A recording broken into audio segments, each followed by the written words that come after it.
Okay. Right. Well, for the record then, this is the regular meeting of the written Borough Council, Tuesday, February 8th, 2022 at 7:30 p.m. Prior to this, we had an executive session where we discussed property acquisition and legal matters. So with that out of the way. You also had an executive session yesterday where you also looked at property.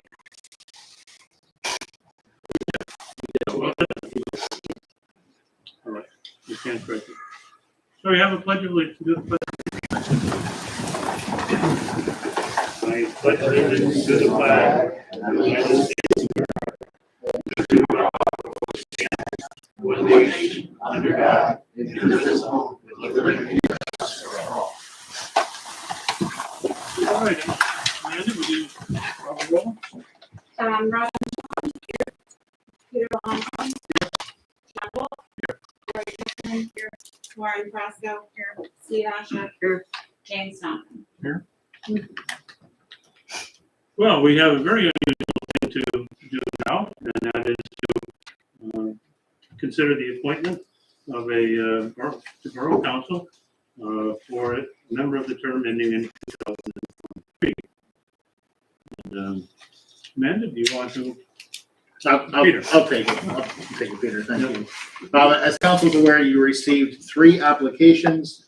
At this time, for one reason or another, you are down to 1 application, but it's a very good applicant. Jenny, if you could please come up and introduce yourself to the council and to the public, and I think there's a few questions for you.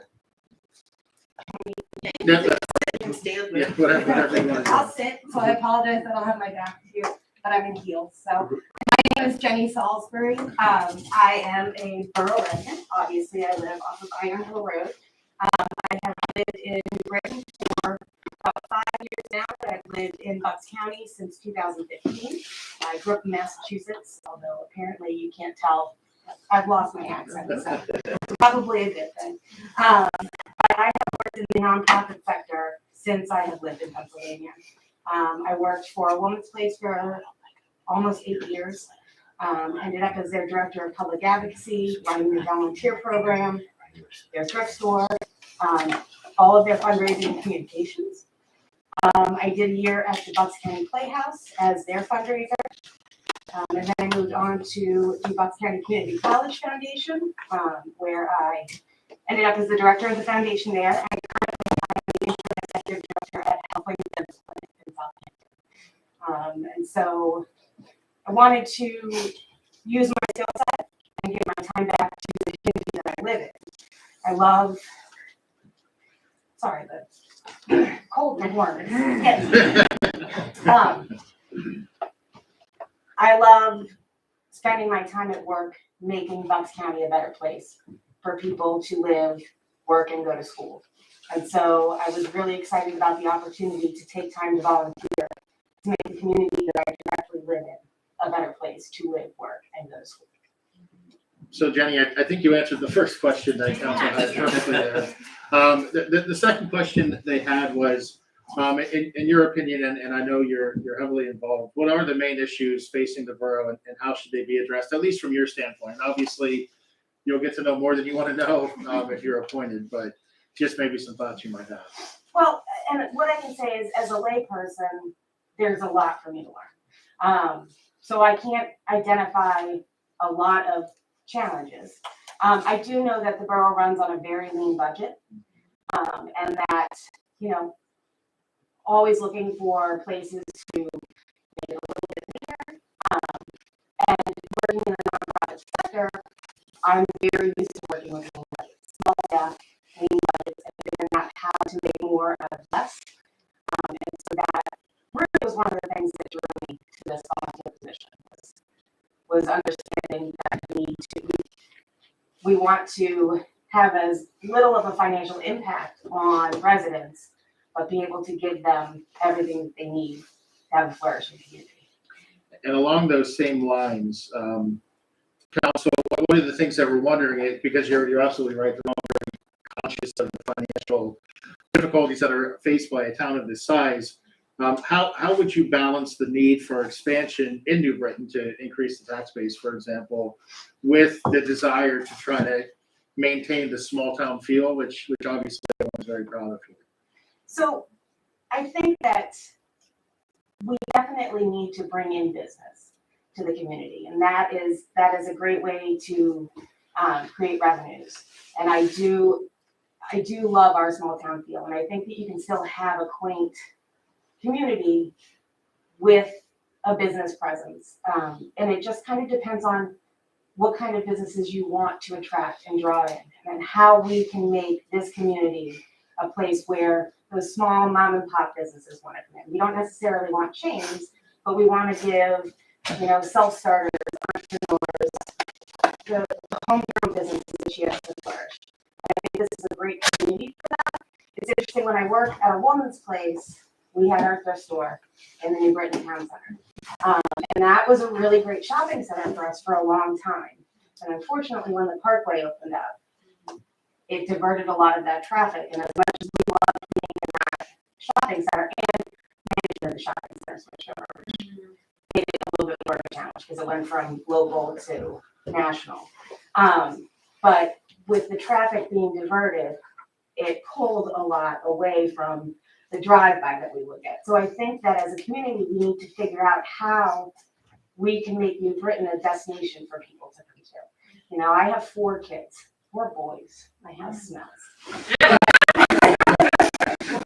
Between the ages of 8 and almost 15. And they go out and ride their bikes. My older boys going into Doylestown a lot.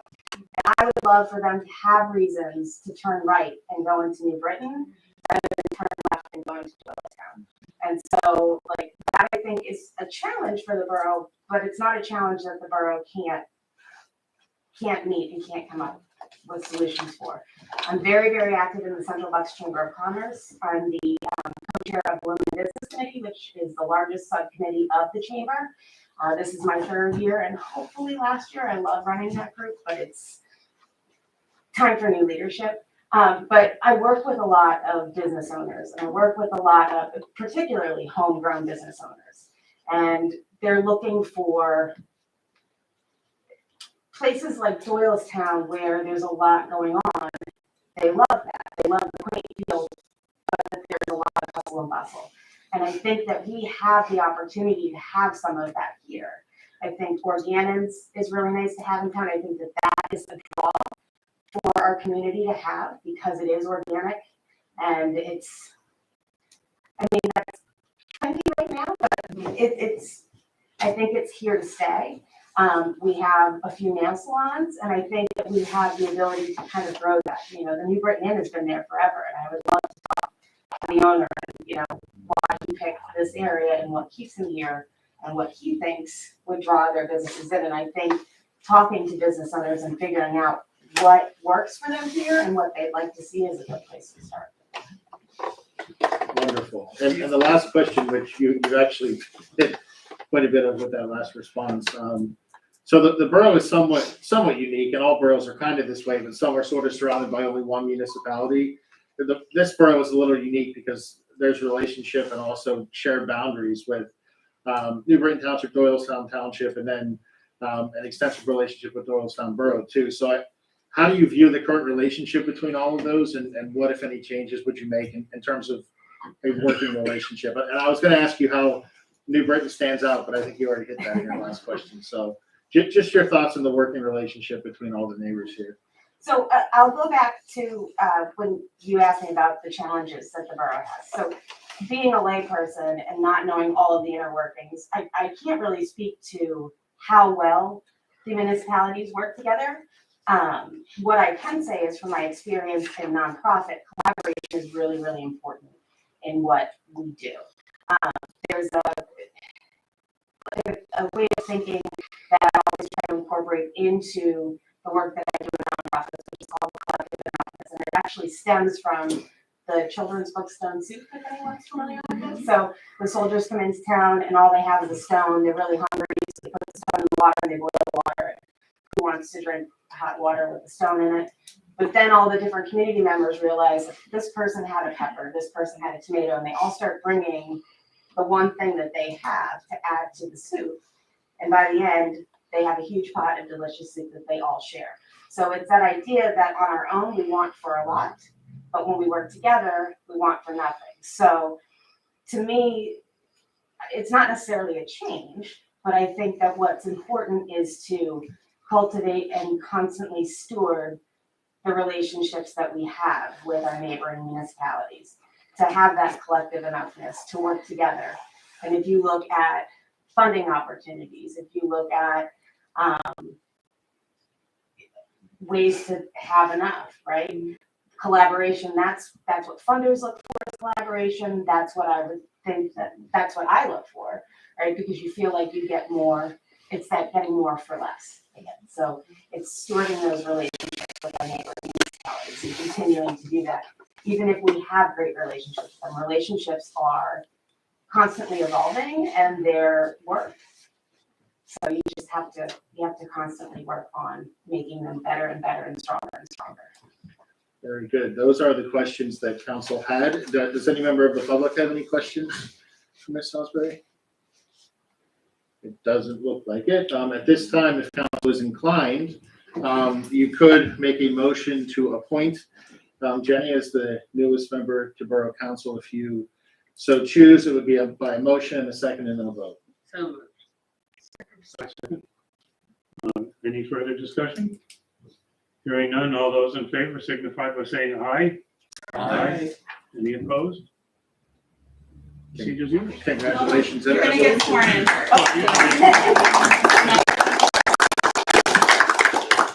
I'll take this time to do the swearing in. There you go.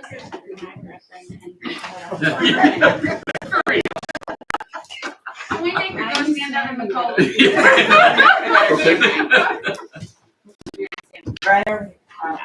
Oh, yeah. Now I get it. That was something, wasn't it? And repeat after me. I, Jennifer Salisbury, do solemnly swear Jennifer Salisbury, do solemnly swear that I will support, obey, and defend the Constitution of the United States that I will support, obey, and defend the Constitution of the United States and the Constitution of this Commonwealth, and the Constitution of this Commonwealth, and that I will discharge the duties of my office with fidelity. and that I will discharge the duties of my office with fidelity. I'll shake your hand if you want. Sure. Congratulations. Congratulations.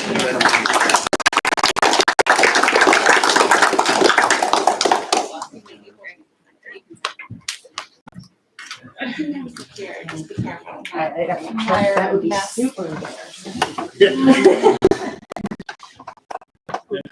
As you take your seat, I would like to thank Amanda for scrounging these wonderful chairs from Doylestown Borough. And they're nice, comfy, springy seats. And we have all of these big old chairs in mixed condition. And I don't know what we're going to do with them.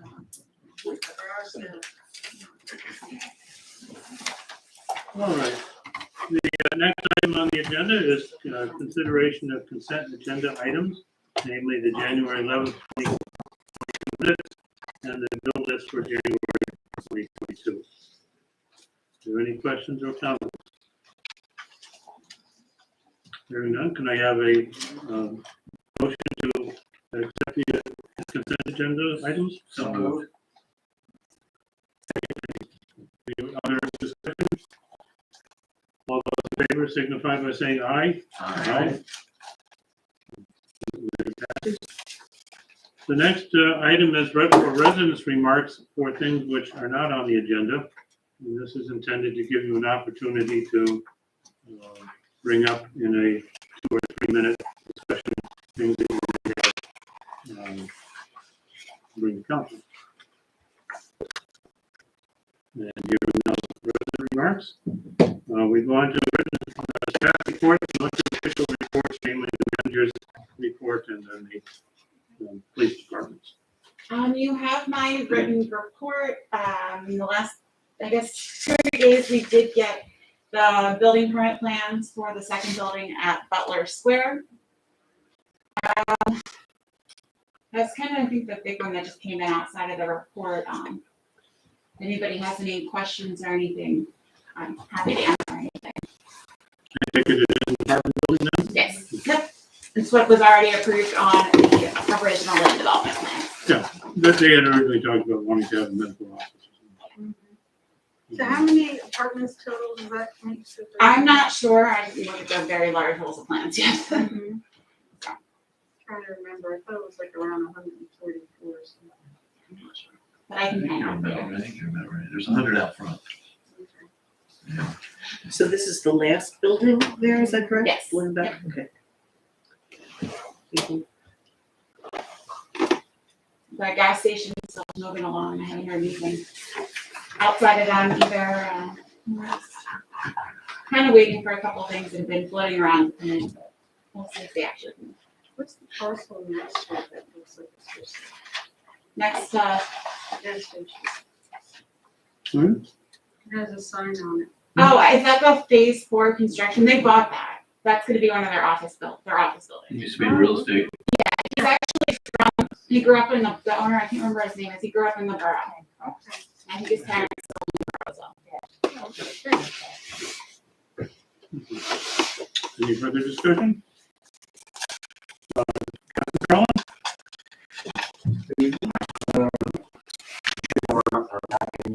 Your packet. It was relatively slow month in New Britain, with 261 total entries the month of January. Nothing of any substance or majority on the shop front goals now, so that's relatively good last month. I'm not sure if Amanda had discussed it with the traffic signal issues. Did you mention that at all? I mentioned We've been traffic signal and cycling at Stan Road, Alms House, and Iron Hill. I didn't really, I mean, we weren't sure of Iron Hill, but definitely Hammond and Alms House and Stan Road. So we had Arbor and Sons come out and take a look, and unfortunately, all 3 traffic signals have a malfunctioning part. The sequencing or the thing that actually makes it when there's a need to cycle. All 3 signals have an issue. They're supposed to come out today. I don't know if they actually made it out today to look and see if they can actually get that working. If not, that will have to be replaced so the lights actually function like they're supposed to function. AKA not change at 2 o'clock in the morning when there's nothing on side streets. So there was no motive to slow traffic down or anything like that. There's actually not functioning traffic signals that's causing the flow problems. So the problem is it's on the 202 corridor loop. So it's not just as simple as making a quick fix. It's fixing it and then putting it back in the loop so everything cycles the way it's supposed to. Amanda, do you want to comment on what you decided? So, depending on how Arbor comes back, especially, we're gonna work with our traffic engineer and see if there's things that we can get like there's grants available that we could potentially work all of the traffic signals and update all of the equipment in the timing sequence would be the goal. So we're gonna work on that over the next month and get that grant submitted, as there is one available currently that does not have a matching requirement. So we'd like to make sure we get something in. We are looking into a long-term solution. All right. The next item of business is committee activity review, questions and announcements.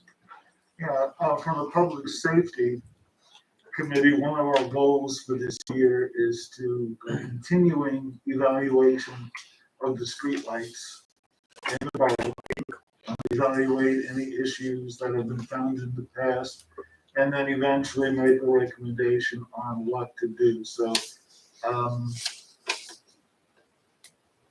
stay tuned for further details as the committee considers what we have, what we might want, what we don't want, et cetera, et cetera. The CBC, of which I'm the council liaison to, one of our major goals for this year, and talking to Dave Kolinsky and others, and maybe Jennifer, this may be something you'd be interested in hearing your presentation. How can we attract new businesses into the borough? In fact, at our February meeting, we've invited Frank Lombardo to the meeting. He apparently works for a real estate company that deals with businesses. So we're trying to, I mean, this has been an ongoing issue for a long time. What we spoke about mom and pops or chains. As you all probably know, it's not as easy as just, we had done a survey years ago with Town Hall, and people wanted a bakery, wanted coffee shops, ice cream parlors, but it's not that easy to say, well, we would like Starbucks, or we would like Old Cow. There's a lot that goes into it. Doesn't mean we're not going to continue to try, so we hope Frank will be able to give us some good ideas on how to move forward with that. Also, last year, as most of you know, we had the New Britain Borough first annual Scarecrow Festival / antique car show. It was a success beyond our wildest expectations, to the point where we're beginning planning now for this year's event, which will be held on the first Sunday in October, which I believe this year would be first Saturday, which would be October 1st. So we've had meetings already to discuss what we learned from last year's event. The feedback from the public was overwhelmingly positive. The only criticism, if I could call it that came up was it was too long, so cut it back by about an hour. That's fine. So I'll be updating the committee as we go further with that. CBC is also looking for one more member, Good point. who lost a business member, who recently retired. She was a very active member of the CBC, so if there's any business owners out there that are interested in joining and enhancing the borough, that would be great. I believe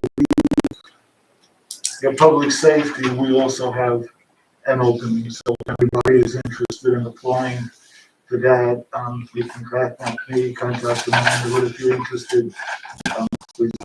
If you don't know what CBC is, it's the Community Business Committee. So it's open to residents and business owners. The business owners don't have to live in the borough, but have to have a business. Lauren was chair previously, I was chair before her. Maureen Lowe is currently chair, so again, we're excited about what it's done, and what we're planning. Oh, thank you very much. But I do have an announcement for the Shade Tree Commission. The Shade Tree Commission will be planting a forest pansy redbud tree at Burkert Hall to commemorate the Arbor Day 2022. And their Arbor Day program will be held May 10th, 2022, which is a Tuesday at 7 o'clock, right before the May Borough Council meeting.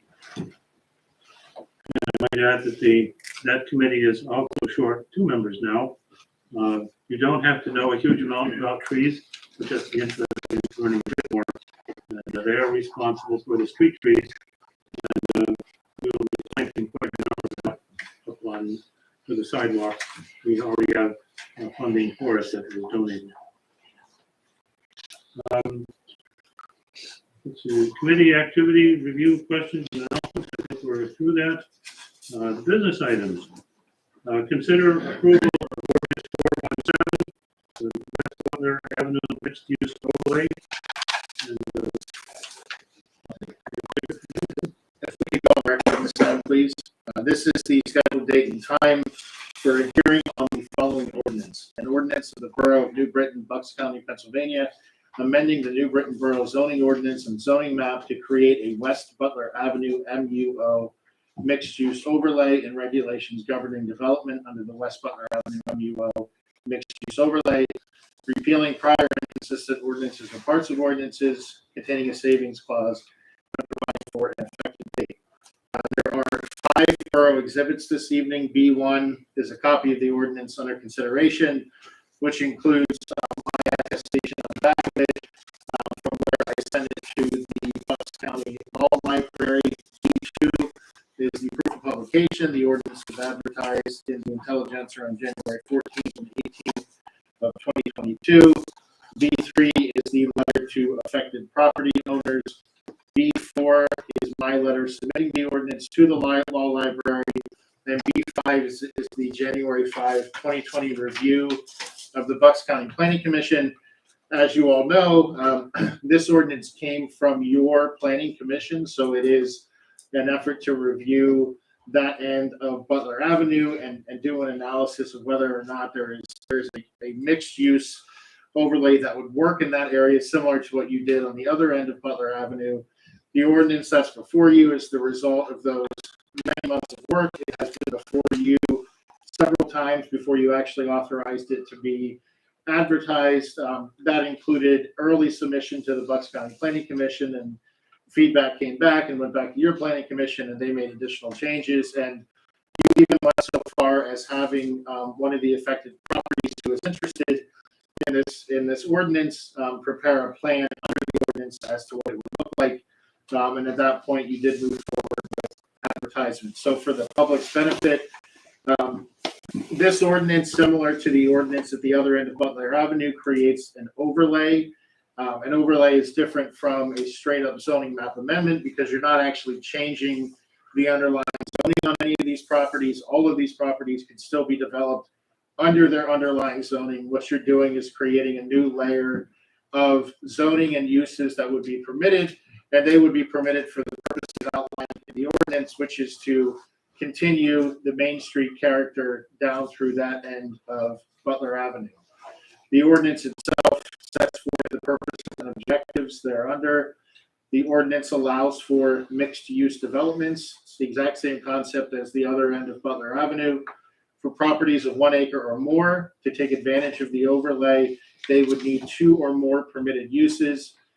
For properties under 1 acre, they only require 1 use, but that 1 use would be required to be a non-residential use. If you have 2 uses on a property, one of those uses can be residential, and that is, of course, to achieve the true mixed-use character that the ordinance contemplates.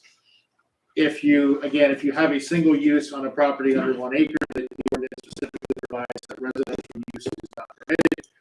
Individual buildings are permitted to have both residential and non-residential uses.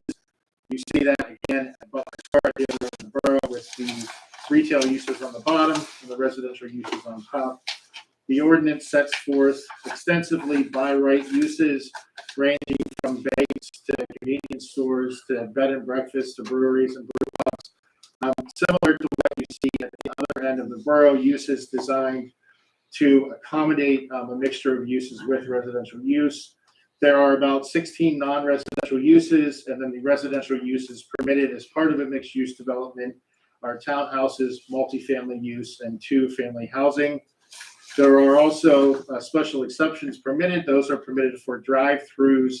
In particular, there are specific requirements of any of the permitted uses, like a bank, for example, desires to have a drive-through. If they do desire to have a drive-through, they need to meet the requirements for a special exception, which include, for example, the submission of a traffic impact study and having appropriate vehicle stacking room. The ordinance then goes through in detail the area and dimensional requirements for mixed-use developments, all of the dimensional requirements that you would normally address: site area, lot width, impervious surface, building coverage, building height, and yards, for example. There are minimum and maximum setbacks from Butler Avenue to try to achieve that Main Street feel that you are all looking for. There are specific minimum required non-residential uses. So, for example, if you have 1 to 10 dwelling units, you need 300 square feet of non-residential space. That is very much intended to create a true mixed-use development as contemplated under the ordinance. There are specific requirements set forth under the ordinance, including the ability to have shared parking. The ordinance is very much focused on trying to allow for shared parking even across properties if it means fewer exits onto Butler Avenue. The ordinance then contains a series of additional requirements, including for those properties that front or take direct access from Butler Avenue, specific requirements for stormwater management controls, specific requirements for utilities, specifically that they be placed in the ground, and then specific requirements for required public space. And you can see some of that public space again at the development at Butler Square. There is a required architectural design review process as part of it. And finally, the ordinance contains a separate section that actually amends the zoning map. For purposes of the record, Exhibit B3, which I referenced earlier, which is the letter to the affected property owners, contains a detailed list of the individual tax parcels that are affected by this ordinance. And then there is a map actually attached to the zoning ordinance that again identifies the specific parcels that are affected by the zoning ordinance. And again, they are at that end of Butler Avenue. With that, I'll first take any questions that council may have, and then we'll see if the public has anything. Any questions? Anything from members of the public? Please, announce your name, address, and then give us your comment, please. Hi, Dave Fermier at 40 Rounds down the corner there. Can you spell your last name for me? Yeah, F as in Frank, E-R-M-I-E-R. Thank you. Well, this is, will this affect the Christmas trees? You know, I can still put some Christmas trees in them, you know, it's some kind of ordinance, I know you can't do that kind of thing now. Yeah, no, good question. I know everyone would be unhappy if it did. No, so great question. It has nothing to do with that. If anything, as a property owner or as someone that's there, it actually expands the uses. So no uses are being taken away under this ordinance. Oh, okay. Yep.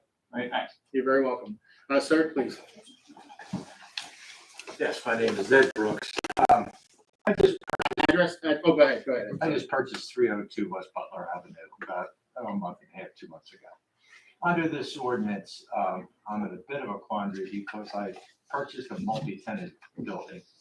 And my tenant in the rear at this time is a photographer, which I'll consider a service building.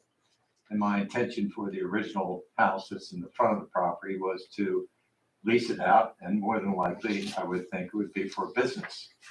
I only have 0.86 acres, so I'm not over the acre limit where you allow more than one use. And it will probably more than likely cause me some difficulties.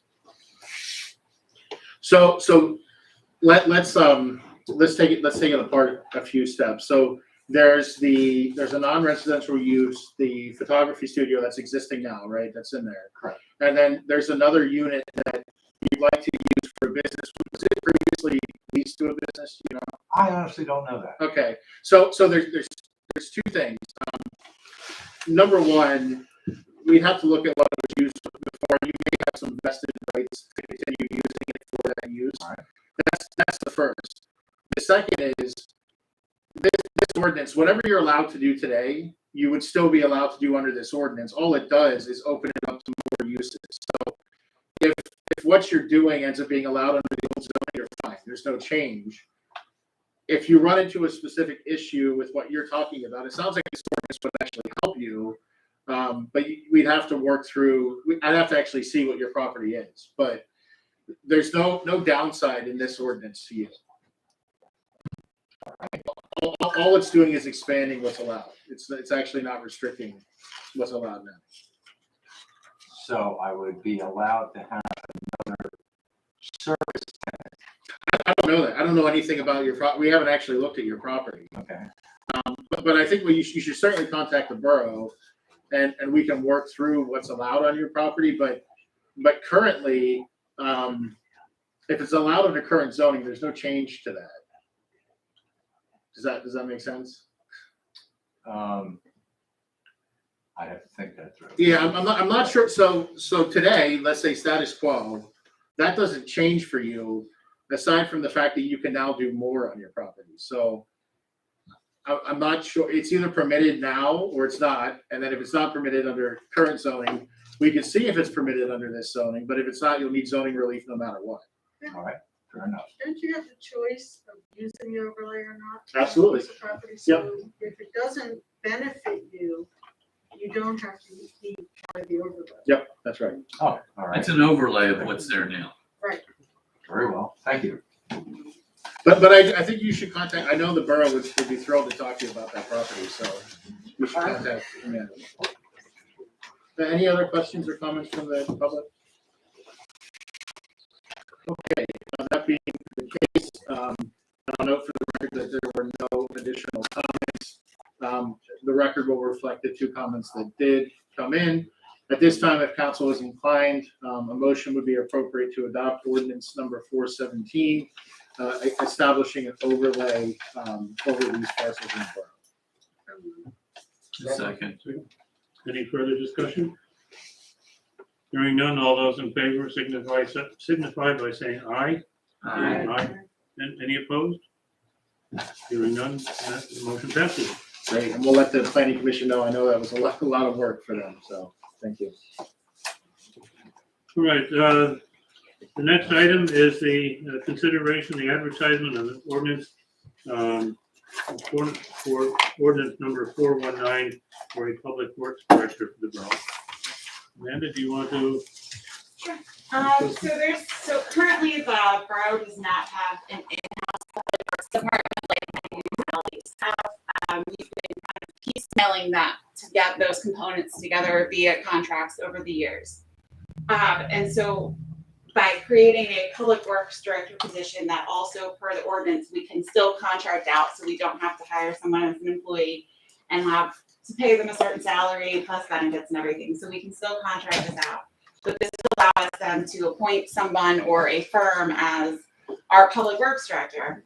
And then they would be able to handle all aspects that a traditional in-house public works department would take care of. So your landscaping, your road work, your snow plowing, building maintenance, just that whole gamut that you normally would get at a bigger municipality with an in-house department. Stormwater issues, repairs, anything along that type of gamut. This would take care of. This would cover all of the borough's real property, developed property, and buildings, as well as roads, curbs, inlets, structures, everything like that. And so instead of, in an effort to streamline the systems to get a little bit better of a cost control, instead of having everything spread out amongst different contractors, the goal would be to create this position and basically create our own public works department. That way we have someone that the company that's behooved to us, they will do what we say. Like, we have somebody that I can immediately call if something comes up instead of trying to find a contractor that can do it, or who's got which contract. This would also, by doing this, it will give us a little more leeway what we can have these people do above and beyond what would be outlined in just a strict contract, or say a landscaping contract. If we realize we need them to do additional things that are outside of that scope of that contract, we can say, okay, hey, your public works director position, now can you please go help the nature preserve committee with extra mowing or weed whacking or anything like that, because now we already have them quote unquote on staff that they can go and help take care of maintenance items that our wonderful volunteer committees aren't able to keep up with, just because we can always keep up with it sometimes. And so this would give us the ability with that. With the road, can help us with our road program when we cycle back to start having to repave the roads. We have greater control over our snow plowing and the expenses related to our snow plowing as well. Because it would all be in-house decisions as far as what we're doing when we go out. We're not going to be arguing with contractors over when they're going out or what their bills are, they bill us correctly or anything like that. So this really gives us more control, plus greater benefit of actually having access to a more traditional public works setup that most municipalities have been having in-house at this point. This would be just the first step tonight. It's just because it is an ordinance, so you would need to authorize the advertisement first, and then you would have your ordinance hearing at the meeting next month, and then I can make a recommendation for an appointment to the public works as the public works director. And this position, this person would report to you. Yes. And essentially, take your orders as a police. So it would be quote unquote an employee, it would be a contracted employee. But they would still have us basically an employee. We be first, second, third customer, so to speak, on his list. As we would be the first person on the list. So we've been taking steps to arrange for that to work out. And it's a good question. The contract, when we, assuming that you want to do this, the contract with that public works director can actually provide that we are that he or she, whoever you hire, is expected to be, that we are his first response. So it's a good question. Do we have a budget in mind for this? When I built the 2022 budget, I built it with this position in mind. So it's already built into all the different line items as is.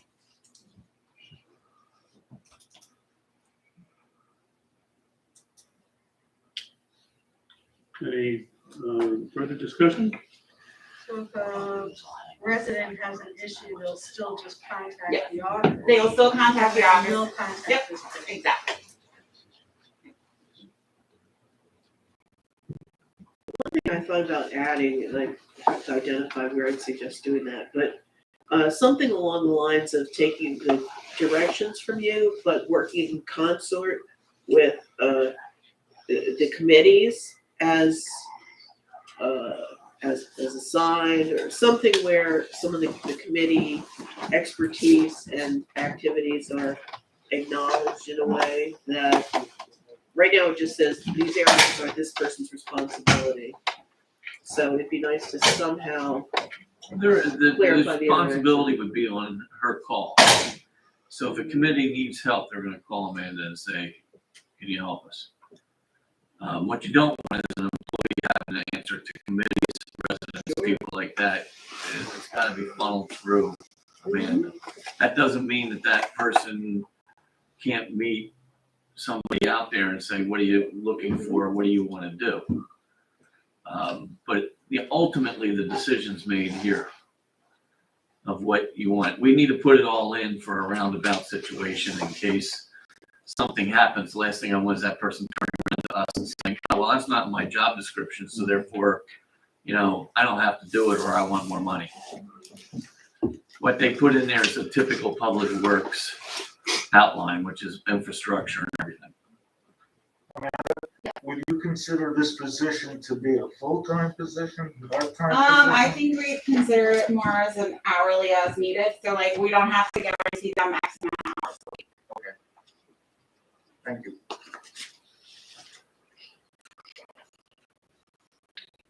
Right, any other discussion or questions? All right, can I have a motion to consider the advertisement of the ordinance? So We have a question. Audience? Yeah, I'm here because I chair 3 borough committees that are likely to be impacted by this. The Nature Preserve Committee and the Parks and Rec Committee, and even the Bird Town Committee.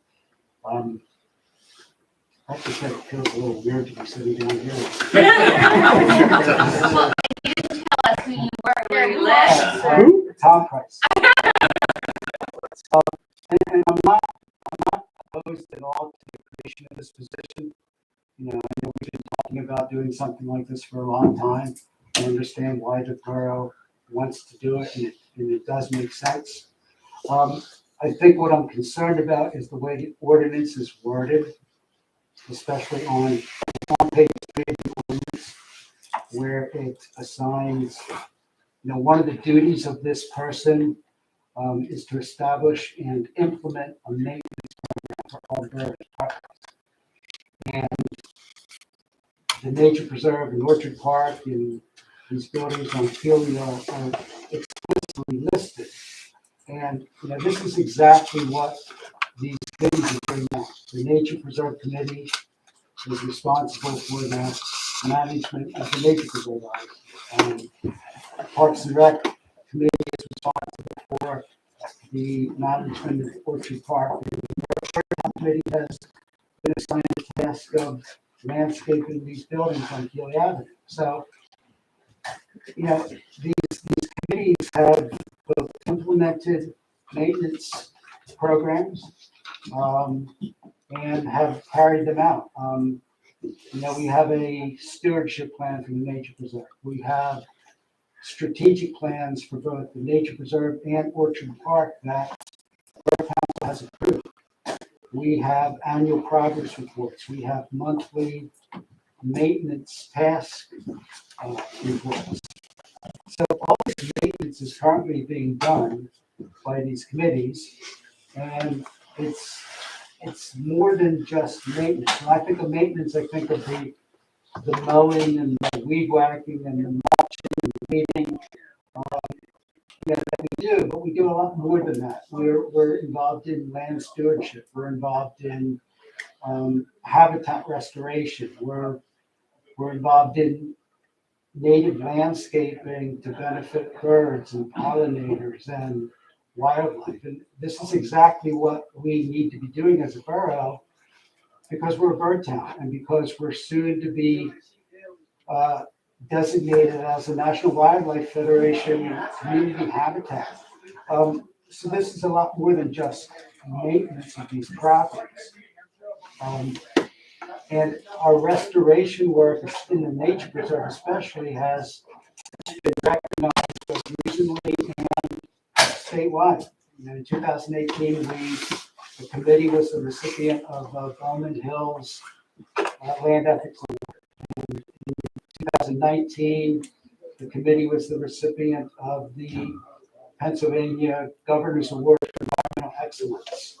And this only happened because these committees are made up of people, volunteers who are passionate about what they're doing. They have expertise, and nobody who isn't on the Nature Preserve Committee, for example, understands just how hard this committee works and how much time these people put into the nature preserve. And it doesn't mean that at times we don't need help. We do. Sometimes, we fall behind. We have work days where we bring in extra volunteers. We have hired out things like mowing, of course. And sometimes we bring in other consultants or contractors. So we would certainly benefit from a public works department. We would use that public works department at times. We've talked about doing this for a while. But what I fear, especially because the way the ordinance is worded, is that it could be interpreted differently. We could end up where the borough is micromanaging what these committees are doing. Worse, taking decision-making away from these committees. And if that starts to happen, then you have disenchantment among volunteers, and if volunteers feel disenfranchised, they're going to quit. And I don't think that all of this is the intention behind the ordinance. Amanda has assured me that these committees what you are already doing. Right, and I take your word for that. So what do you think about adjusting that language then? So establish and implement a maintenance program. And then we'll pull out like Orchard Park and where we can implement or I support. think that the way the ordinance should be worded, committees aren't mentioned in the ordinance right now. So something that recognizes the privacy of committees when it comes to the management of these areas, or Help support the committee. Yeah, so something how about we have to be a little careful. something about But I supporting think- or something like that recognizes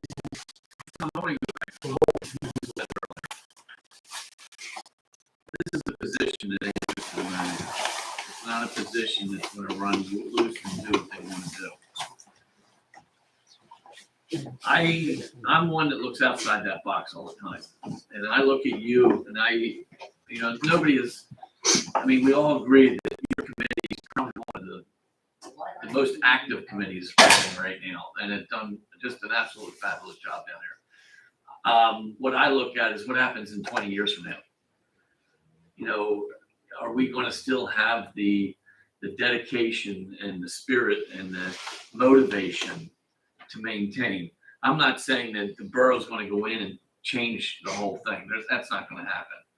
You know, but for us to do any of what you're talking about, you know, that would have to go through us first. That's not left up to an individual who's working for the municipality. That would have to go through us, and it's not gonna go through us as long as you folks are there doing what you're doing. So, you see what I'm driving at? I do, and I've thought about that too. You know, why would we I've thought ruin about the something? long-term maintenance, and, because I have a relationship with Amanda, because I have a relationship with you guys, I'm not worried about what happens next week or next month. But as I said, the way the ordinance is worded, it could be interpreted to give this public works director complete control over all these borough properties. And the committees could be totally, shut out. And I would just feel a lot more comfortable if there was something in the ordinance that recognized or defined the work relationship between the committees and. Certainly much more detailed, but along the lines of what I raised as well. I'd like to make one suggestion on page 2, under item B, responsibility jurisdiction. What if at the end of this, where it says the Department of Public Works of the Borough of New Britain shall have general charge of and responsibility for the streets, storm sewers, and all real property of the borough?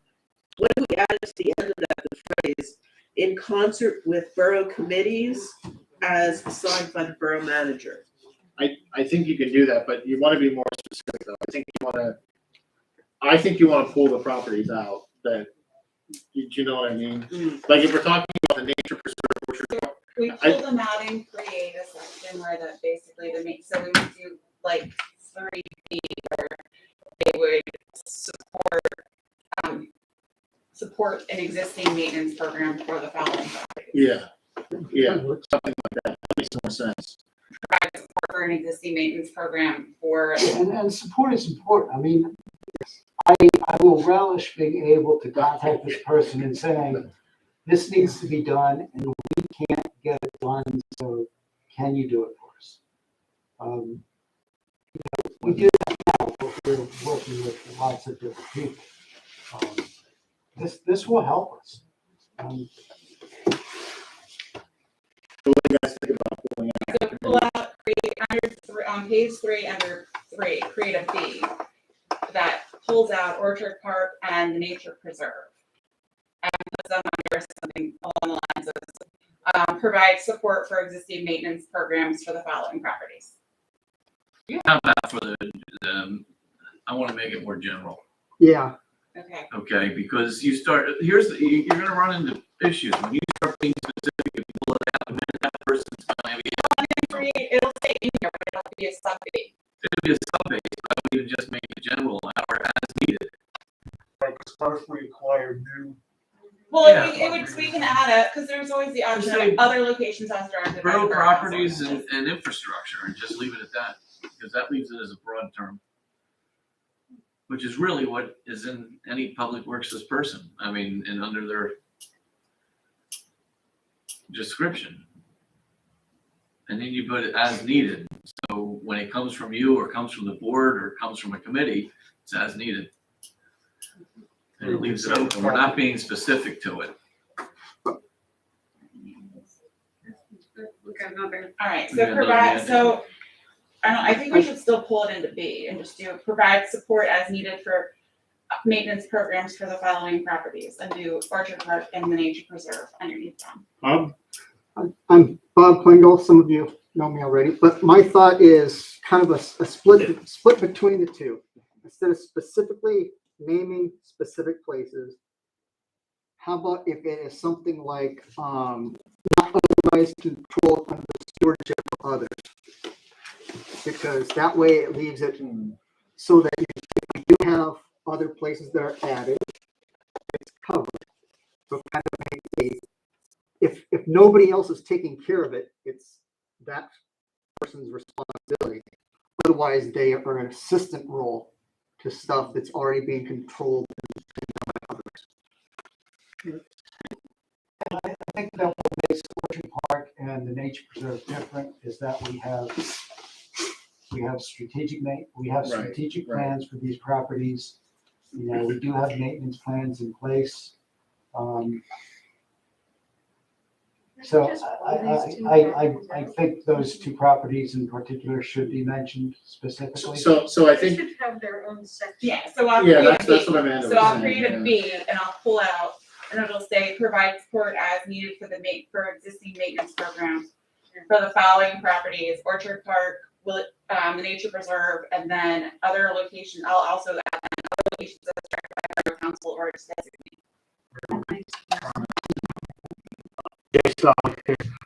Just a suggestion on one word, instead of as needed, as directed. It implies supervision. yeah. Okay. Tom, is that as directed cool with you? Does that make sense? Yeah, I think that's fine. Okay.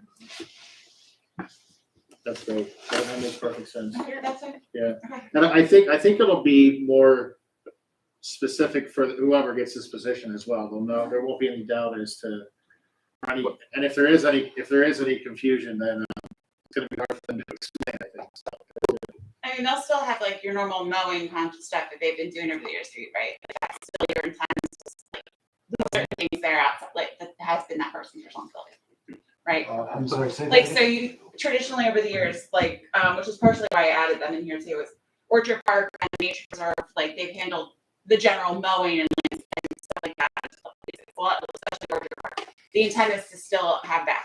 I assume whoever does the borough's mowing is. I assume that if you look at last year's contract. How I based that section was I went through last year's contract and I was pulling out the properties that were listed on there. Up until a couple of years ago, we had a separate mower for the Nature Preserve, but I think for the past 2 years, the same person has been doing it. And that's worked fine for you. Oh, yeah, yeah. Good. I just wanted to make sure that that was still the intent as well. Yeah, that's kind With the pulling out of that section B, it also decreases the magnitude of the job as written. Mhm.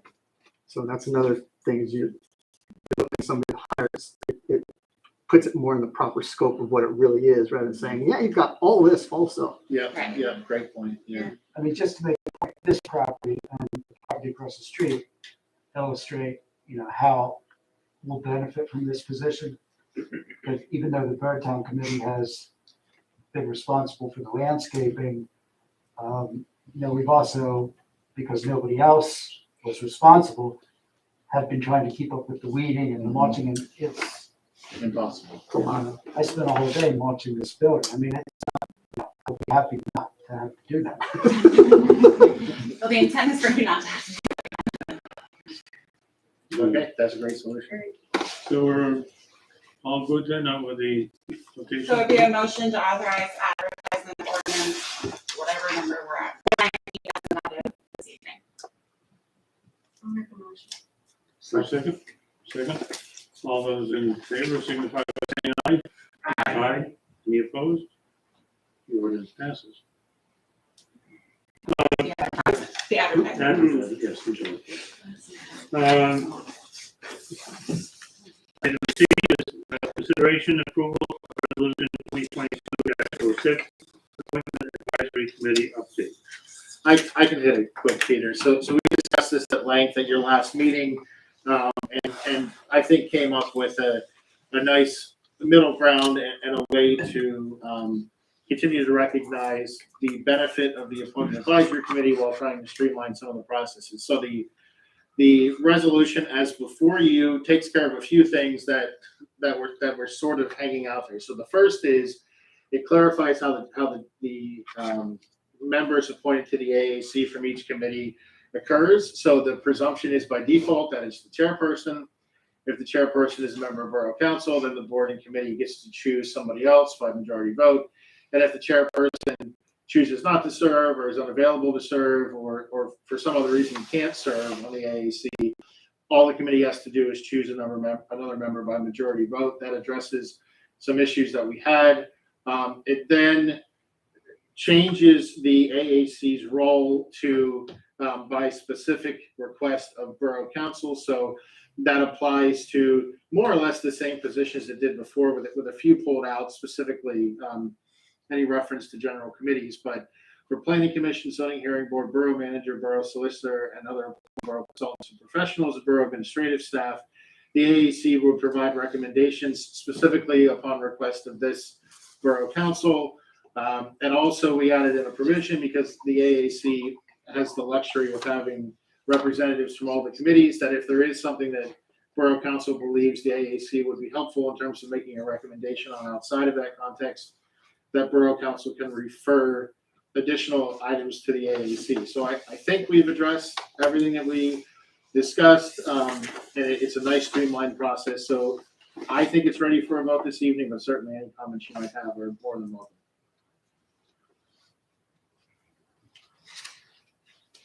Any discussion, thoughts? Motion to approve the resolution? Any further discussion? Hearing none, all those in favor signify by saying aye.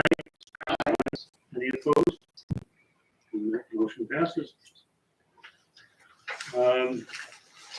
The last item is consider award of the bid for the Butler Avenue Phase 1 sidewalk project. You skipped D. I think we D, on this one. yes, indeed, you're right, item D, let me back up. Consider approval of resolution 2022-08, recommending changes to the PA Borough Code to allow members present virtually to count towards the meeting of the quorum. I'll hit this and then I'll have Steve fill in as needed, as is his initiative. So we talked at length at your last meeting, and obviously we've seen in action over the last couple of years how well remote meetings can work, both in terms of making sure that meetings continue to occur and also to help ensure public participation. The problem is, as we discussed, the Pennsylvania Borough Code currently provides, and it's a little unique from other codes, including the Second Class Township Code or the Municipalities Planning Code, specifically provides that a quorum of you need to be physically present within the room. It is a very outdated requirement, but it is one that exists nonetheless. Everyone across the board complains about it, but so far no one's been able to actually do anything about it. And I think what we'd like to do, and certainly again through Steve's leadership, is at least take a position with respect to the borough. And again, I'd expect that other boroughs are going to do the same thing, to specifically set forth New Britain Borough Council's position on what a potential amendment to the borough code would be. And that's the amendment that we're proposing shouldn't be surprising. It's that that individuals that are participating remotely, provided they can participate, can hear, can respond to public comments and also the comments of other members, which we easily achieve and have achieved through applications as simple as Zoom, that those individuals should be counted towards a physical quorum for purposes of the borough code.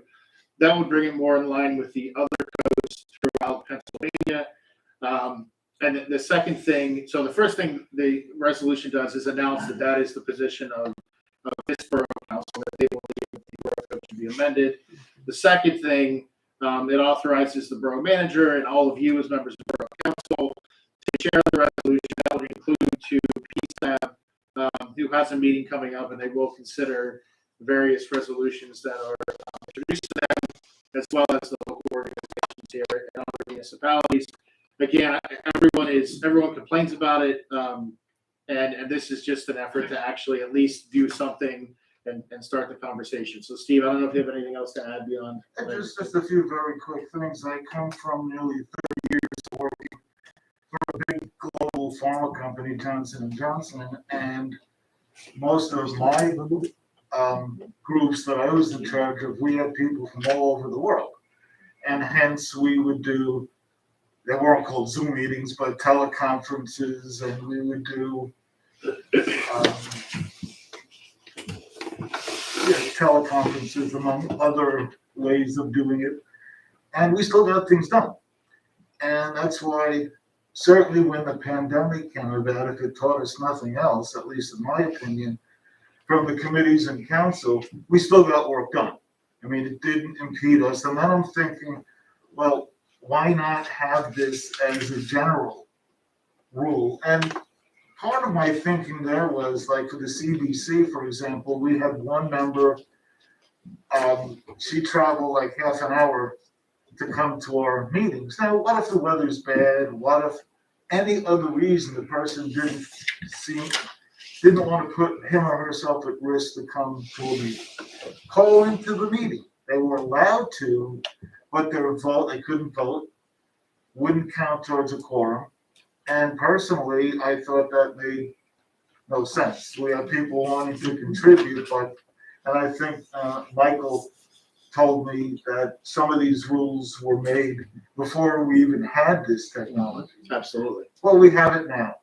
So I felt strongly about trying, again, I may be tilting at windmills, I don't know, but I know I'm gonna get some support. I'm also the treasurer of the association, the Bucks County Boroughs Association, where if we get a resolution in by, I think it's March 26th, 23rd, then this would be considered in a more statewide situation. I don't know.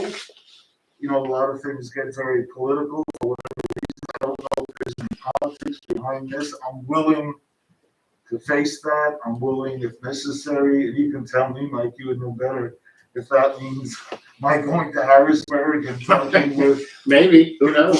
Sure. You know, I'll do whatever I have to. I feel strongly about. Certainly you start with the local folks and go from there. Some people said you could talk to Steve Sanasarma or other people. I don't care who I would have to talk to. I would go wait at their door until I opened to talk to them. And, you know, I don't want to blather around about this, but I feel why penalize people who want to contribute because of some archaic rule that says, well, you have to be there in person. And that's my little speech for And, this. and townships can do this. They arguably can do this, right? So they don't have the same physical quorum requirement. Now, many of them will still take the position that they do need to meet live, but they certainly have a much better argument than we do as boroughs because it specifically provides for physical presence. It's very outdated. It's a good thing to do. It is. Is there any Glad you're language taking in it there on. that makes the suggestion, if you will, that the effort to meet in person should be the primary goal? Not in this resolution, no. Now that is, I think that is certainly your primary goal, all of you. And there's no doubt about that, but this resolution, no, it's completely focused on remote. Until the technology comes along and, you know, you can figure holographically or something like that and feel like you're meeting in person, I fully support being able to meet virtually Zooms, assuming that there is a weather issue, B, there's a pandemic, C, there's some other driving force to prevent you from doing that. And there was a case in my research, there was a case back in 1992 where I forget who was involved, but to make a long story short, there were 2 out of 3 people. The 2 people couldn't be there, so they called in. People made a big cry and hue about, oh, they weren't there. Well, they made a case that, wait a minute, we weren't there, but we had the same data you did, the same information, so they overturned that rule for that one case. Yeah, we just don't ever want to be that. We never want to have to fight that battle, so we're trying to preemptively address it. Well, I'm glad you did that. yeah, but you do limit the reasons why they have to, why they would telecommute in. I think No, actually, this resolution specifically does not. I'm glad you asked that. So this resolution would provide that it's this council's discretion whether they need to meet remotely or not. That's what this resolution To is. be honest, that's what we want to be able to have discretion. Of course, we're all going to go so we can all meet, but we want to be able to have that discretion. I think the argument is that if it appears that you are not doing your jobs, which I don't think there's a concern with any of you, then the remedy is for you to be voted out of office. frankly. Fire us, no pay for it. My dad is 95 years old. I was talking to him the other day about this, and he said, well, Steve, what if you have people that would use this just as an excuse not to do their job? And I said, well, I don't really think we would have that, but it was a point. Yep, that it is a point, and it may be that what the state would maybe actually do is take some middle ground where they allow for remote participation, but in specific circumstances, something like that, But at least for now, this is what we're trying to promote. Your opinion, not being fair to ask. Do you think we're tilting at windmills here? Or do you I think if you do nothing, then nothing's gonna happen. Yeah. Right, So, exactly. Fair enough. If everyone's gonna, seriously, everyone's complaining about it. So, Everybody. if everybody's gonna complain about it, we may as well. Filter all the windmills necessary. I know you, if anybody's willing to sort through it, it's you, so I appreciate it. As a fan of the 1962 Mets who lost 120 games, I'll tilt that. With the wind, I'm sure the windmills will spin. All right, so Anyway, Mike, thank you so much for. Yeah, of course, Steve. Thanks for do the. we have a motion to approve the resolution recommending changes to the PA Borough Code? So, the second. All in favor signify by saying aye. Aye. Motion passes. Thank you, everybody, for. Resolution. The last is the happy thing, consider the bid award for Butler Avenue Phase 1 sidewalk project to Weimar Construction for the contract price of $240,898 as recommended by the borough engineer. And we have a color plan of the sidewalk over on the We George opened the Washington. bids last week, we got 8 bids in, with that being the lowest, the next lowest was actually only $50 more. Ironically, with the highest, about $100,000 more than that. So, we've spoken with Weimar Construction, we've gotten all their paperwork in, June 30th, for the grant requirements. We've reviewed references and, Gilmore and Associates is comfortable recommending them.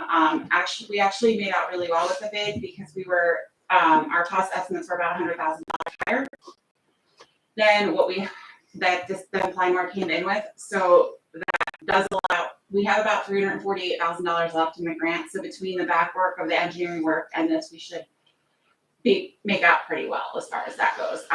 We also did end up with a little bit of wiggle room with our federal stimulus money now to help cover some costs if we need to, because the final ruling of that has made it so that municipalities can claim up to $10 million as lost revenue basically without having to prove it. So we do have a little bit of cash flow at least to help cover our way to the end of this grant. So what you have before you is the full bid specs, but with the recommendation to award the Weimar.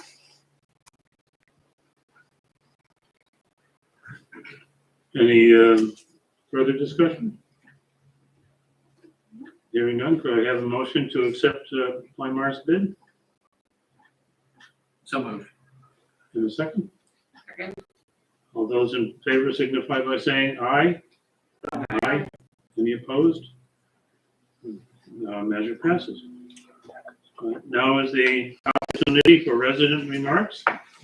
Haven't sat through all of this. I have one question. I know the sale of what is now New Britain.